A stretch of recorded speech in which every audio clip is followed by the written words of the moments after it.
viewers, welcome to my channel Easy 60. இன்னைக்கு Tamil Nadu syllabus standard 12ஓட chapter 6 example number 6.12 பார்க்கலாம். இங்கே பார்த்தீங்கன்னா A vector B vector C vector கொடுத்துட்டாங்க. A டாட் B கிராஸ் சியோட ஆன்சரை கண்டுபிடிக்க சொல்லியிருக்காங்க.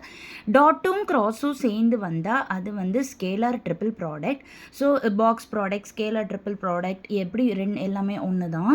இப்போது டாட்டும் கிராஸும் சேர்ந்து வரப்போ நம்ம என்ன பண்ணணும்னா ஜஸ்ட் டிட்டர்மினன்ட் கண்டுபிடிக்கணும். So determinant of first rowல A ஓட coefficients எழுதணும், that is -3 -1 5. second rowல B ஓட coefficients 1 -2 1. third rowல C ஓட coefficients I கிடையாது, அதனால 0 4 -5. இது நம்ம ஃபஸ்ட் சாப்டரில் போட்ட மாதிரி வெறும் எக்ஸ்பான்ஷன் மட்டும் பண்ண போகிறோம், டிட்டர்மினண்ட்டோட எக்ஸ்பான்ஷன். ஸோ இப்போ ஃபர்ஸ்ட் ரோவில் இதுக்கு ப்ளஸ் இதுக்கு மைனஸ் இதுக்கு ப்ளஸ். இப்போ இதுக்கு ப்ளஸ்னா ப்ளஸ் இன்ட்டு -3 அப்படியே இருக்குது.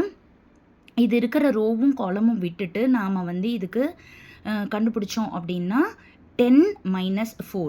அடுத்தது இதுக்கு மைனஸ் ஆல்ரெடி ஒரு மைனஸ் சைன் இருக்கிறனால +1 ஆகிடும். இப்போது இது இருக்கிற ரோவும் காலமும் வேனிஷ் ஆச்சுன்னா 1 × -5 அடுத்தது 0, அதை நான் மென்ஷன் பண்ணல. +5 × 4 1s are 4, அடுத்தது 0, அதையும் நான் மென்ஷன் பண்ணல.